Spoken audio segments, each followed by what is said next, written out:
Que tal, saúdos? Pontevedra xa está lista para acoller o Campeonato de España de Triatlón de longa distancia. De contado ampliamos, isto é Pontevedras 10. Comezamos. Preto de 400 deportistas formarán parte do Campeonato de España de Triatlón de longa distancia. A proba serve de exame de cara ao Festival Multiesport que a cidade vai acoller o ano vindeiro. Esta mañá presentaron esta cita deportiva que xa conseguiu colgar o letreiro de completo en todos os hotéis da cidade. Pontevedra xa está preparada para acoller na xornada do sábado o Campeonato de España de Triatlón de longa distancia e o domingo de Triatlón Cross, unha cita na que participarán preto de 400 deportistas entre as dúas modalidades e que converterá a Boavila na capital do triatlón a nivel nacional. Pontevedra es, para nosotros como Federación Española, no voy a decir la ciudad más referente, pero evidentemente está entre nuestras ciudades de referencia en cuanto a lo que significa el compromiso y la implicación de una ciudad para el desarrollo de eventos deportivos al máximo nivel. Y cada proyecto que hemos abordado, lo hemos abordado conjuntamente con todas las instituciones. Y como es este año, como han sido los 10 años anteriores y como evidentemente será el año que viene con el Campeonato del Mundo Multideporte. Unha proba que servirá de exame en relación aos percorridos de cara ao Festival Multiesport, que se celebrará o vindeiro ano en Pontevedra, e no que se disputarán 5 mundiais. Yo creo que va a ser el mayor proyecto deportivo que tenga Pontevedra por seguro, y yo creo que en Galicia un evento a este nivel tardará a lo mejor años en volver a tener lugar de cualquier tipo de deporte, por la complejidad y la dimensión que conlleva. Y en esa ambición hemos querido que Pontevedra este año sea la sede del Campeonato de España de Triatlón de larga distancia, una prueba que nunca la hemos hecho en Pontevedra y que es posiblemente la más compleja por lo que conlleva en cuanto a duración de un evento, en cuanto a los cortes de carreteras, en cuanto a la logística de muchas operaciones que hay que hacer, pero creo que es necesario hacerlo porque al final eso nos permitirá llegar al año que viene en las mejores condiciones posibles. Dende a Federación Galega de Triatlón están encantados con que unha cidade galega poida acoller eventos desta importancia e características. Pois estamos encantados de que unha vez máis un evento deste calibre se celebre nesta cidade. Por que entendemos que é bo para os galegos? Porque precisamente todos os triatletas galegos que están aquí na súa casa teñen máis facilidade para competir. Entón, dende a Federación Galega queremos ter moitos eventos de carácter nacional e internacional en Galicia para que os nosos triatletas podan competir en maioría, sin necesidade de facer desplazamientos a distintos lugares. E dende o Concello teñen claro que é un evento que beneficiará a cidade e, como non, o seu comercio e hostalería, xa que a día de hoxe, para fin de semana, xa está completos todos os hotéis da Boavila. Ese beneficio está claro, non tanto a nivel de visibilización de cidade, de coñecemento desta cidade, como tamén a nivel económico interno da propia cidade, non?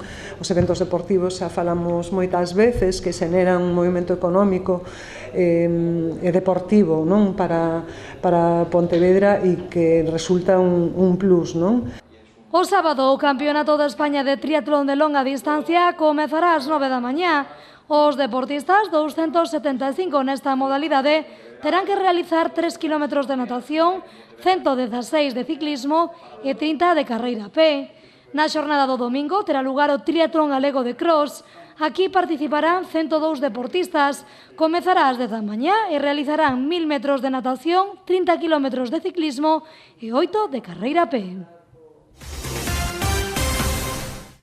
Dúas citas deportivas que dende hoxe comezan a deixar a súa repercusión, así como tamén restricións no tráfico na cidade de Pontevedra. Dende hoxe está prohibido estacionar na avenida de Bos Aires, en Padre Gaite, en Padre Fernando Olmedo, en Xosé Malvar e na travesía de Bos Aires. A partir de mañá tamén estará prohibido estacionamento a partir das 3 da tarde na avenida do Uruguai, na avenida das Corvaceiras, na praza de Barcelos, en Rouco, Cobián Rofiñac, Padre Amoedo, Perfecto Feijóo, Santa Clara, Cruz Vermella, Salustiano Portela, Irmán Sobrido e Álvaro Cunqueiro. Iso será a partir das 3. A partir das 10 da noite tamén estará prohibido aparcar en Alexandre Bóveda, en Xeñeiro Rafael Areses, na avenida de Compostela, en Celso Emilio Ferreiro e nos viais do campus universitario. O vicepresidente da Deputación de Pontevedra ofreceu hoxe, como cada verán, un almorzo informativo. César Mosquera adiantou que ao termo desta legislatura, dende o ente provincial, terán realizado un investimento duns 300 millóns de euros nos concellos da provincia, unha cifra que o sitúa como o goberno que máis investiu nos municipios na historia da Deputación. O vicepresidente da Deputación de Pontevedra ofreceu nesta xornada un almorzo informativo onde fixo balance destes 3 anos do goberno bipartito. Mosquera deixou sobre a mesa un dato importante pro goberno e que ao termo desta legislatura, o vindeiro ano, terán investido entre 290 e 300 millóns de euros nos concellos da provincia. Vamos a rematar o mandato con máis ou menos 290, 300 millóns de euros que a Diputación lle transfire aos concellos para as súas actividades. Cifra que nunca na historia ningún mandato se achegou nin de lonxe. Incluso en épocas en que a Diputación tiña un orzamento máis, tiña máis recursos, etc., nunca se chegou a tal cifra. Un esforzo que se fixo para enviarlle fondos aos concellos, para que os concellos decidan a súa o que queren facer.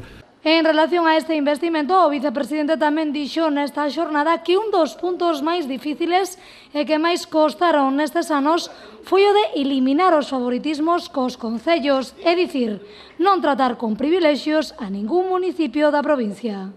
Pero posiblemente a maior dificultade, hoxe bastante superada, son totalmente, é ir eliminando pois que quen ten expectativa, sexa un concello, sexa unha asociación, sexa unha persoa a título individual, sexa que sea, quen ten a expectativa de ter afinidade ou ter pois unha relación privilexiada, pois sair beneficiado, non? E costou que algúns o entenderan. Costou, teño que reconocer que, tamén que cambiaron de opinión, que iría a favor deles, pero digamos que esa dinámica de, que se chama caciquilo, de favoritismos, o que sexa, pois douse erradicado de unha maneira moi notable, o sea. Mosquera falou da compostaxe, onde lembrou que hai xa 36 concellos da provincia adheridos a este plan Revitaliza, e tamén falou dos redutores de velocidade, algo moi necesario, dixo a día de hoxe. Eu sempre o digo, tanto os volardos, non? Como os lombos entendido non como pasos elevados, senón os lombos, os redutores de velocidade, pois son unha constatación da falta de educación e de respeto dun sector da sociedade. É unha constatación, é unha tristeza telos que poñer. No sentido de que, o lógico, cumplíramos as normas e pensáramos que cando vamos por unha vía pública pois pode haber outros usuarios que non temos por que pillar en risco. No tocante a súa relación co PSOE, dixo que era positiva e que, pese a pasar algunha que outra crise, teñen bo entendemento, xa que di estar con xente ao teu lado que coñece as dificultades de gobernar axuda a facer mellor as cousas. Na Consellería de Infraestructura xa comezaron cos traballos de mellora da Ponte da Barca coa desmontaxe da marquesiña para a súa posterior renovación. Desta maneira, o Goberno galego di que está a seguir unha planificación que permite compatibilizar a intervención coa circulación de vehículos e tamén de peóns. Unha actuación que tamén inclúe unha nova estrutura de madeira deseñada para evitar acumulacións de auga na cuberta, que tamén será de aluminio. Trátase dunha actuación que foi adxudicada á empresa Cibis Global por un investimento de preto d'1 millón de euros. En máis cousas, a Xunta e o sector náutico selan unha importante alianza para conseguir que a comunidade galega sexa considerada como un destino de referencia internacional. Así os puxeron as partes nunha presentación aos medios en Combarro. A directora de Turismo de Galicia e o presidente de Portos de Galicia, así como o director da Axencia Galega de Desenvolvemento Rural da Consellería de Medio Rural e o delegado territorial da Xunta en Pontevedra, presentaron hoxe 2 novos proxectos que aspiran a posicionar Galicia como un destino náutico referente a nivel internacional. E o que estamos a facer é crear, promocionar e comercializar 50 novos produtos vinculados á cultura do mar, á náutica recreativa. Trátase de 2 proxectos europeos nos que a Administración Autonómica e o sector náutico alíanse cun convenio de colaboración ata o 2020 asinado pola directora de Turismo e o director de Agader co presidente da Asociación Galega de Actividades Náuticas, Manuel Soliño, no Porto Deportivo de Combarro. Un reforzo do compromiso da Xunta para seguir avanzando no obxectivo de impulsar Galicia como destino náutico, mariñeiro e deportivo. E que esperemos que sexa todo un éxito. Con este tipo de viaxes o que intentamos é seguir promocionando o noso destino, pero como finalidade de destino náutico, marítimo. Temos que recordar que temos casi 1.700 kilómetros de costa e creíamos que as rías e o noso mar pois tiña máis que ofertar a todos esos turistas que están acostumados a chegarse a través das carreteras ou por terra. O produto estrela do proxecto son os mini cruceiros costeiros polas rías de Galicia que esta mañá tiveron saída dende o Porto de Combarro. A experiencia comezou do 23 de abril ao 26 de outubro con máis de 4.000 persoas embarcadas nas case 100 saídas previstas nalgunha das 3 propostas.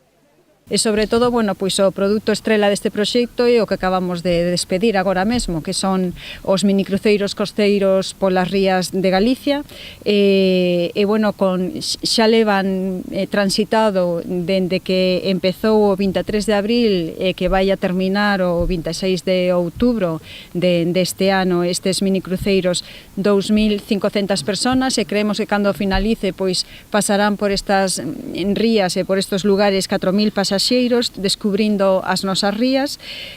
Ecodestín traballará para mellorar esta experiencia ou incluir entre as súas accións a preparación dos portos para que sexan viables como punto de saída a escala dos mini cruceiros. Por outra banda, o segundo dos proxectos, Capitén, no que ademais inclúen 18 socios de Francia, Reino Unido, Irlanda, España e Portugal, impúlsase a creación do clúster náutico. Capitén tamén traballa para converter os portos galegos en puntos de información turística, atraer a Galicia novos turistas nacionais e internacionais e facer extensiva a experiencia dos mini cruceiros costeiros polas rías ao norte de Galicia.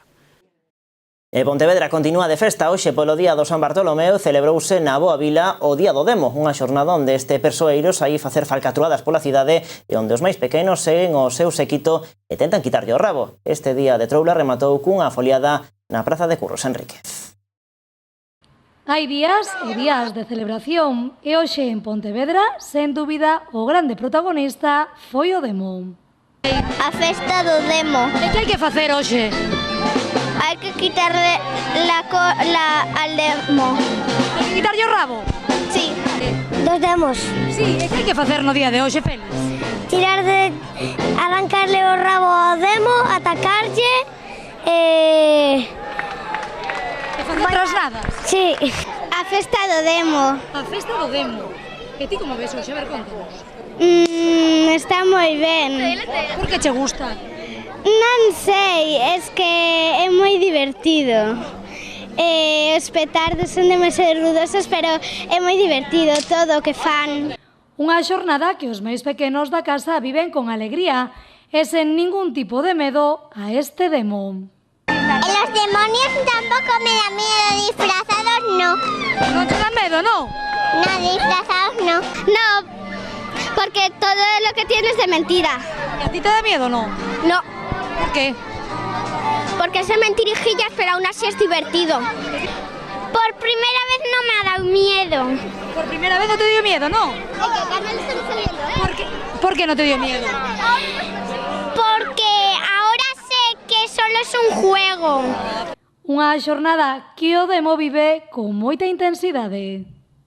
Bueno, pois vivo cunha ansia de liberdade de facer o mal terribles, infernais. E onde o Demo e o seu séquito precisan da colaboración cidadá para vivir esta xornada. Sí, claro, aquí están todos adestrándose, entonces os máis malotes, pois despois ímolos levar ás nosas catacumbas infernais. Para o ano xa veñen comigo. Unha festa que, tal e como nos dixeron esta mañá os e as que participan nela, que engancha e moito. Sí, el primer día que vine tenía 5 años y ya me gustó un montón y me enganché. Y entonces vengo ya todos los años. Genial. Cuando vine aquí al mismo tiempo que ella, salí en la tele porque había cogido el rabo y me gustó mucho. Claro, porque unha celebración que o Demo vive encantado nunha cidade como a de Pontevedra. Moi ben, a cidadanía de Pontevedra está acostumada a todo tipo de maldades, entón aquí estáse case como na casa. Un día de festa e de troula que puxo o seu punto e final co foliada do Demo que se celebrou na Praza de Curros Enríquez e que estivo protagonizada polos grupos Os Chichisos e Bacaloura Vermella.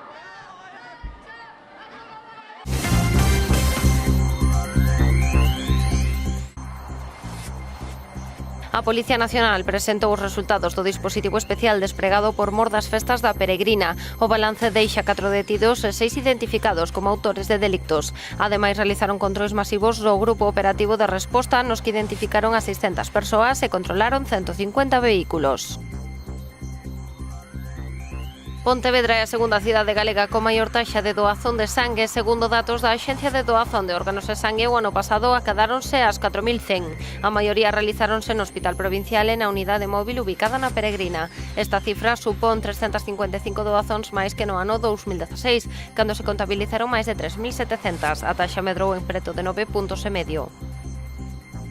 A subdelegada do Goberno en Pontevedra mantivo un encontro cun representante da ONG Tierra de Hombres. A intención da organización é que os servizos de estranxeiría axilicen os trámites para que menores do Magreb e da África subsahariana poidan viaxar con garantías e seguridade para ser operados en Pontevedra. Unha vez aquí recuperaríanse con familias de acollida.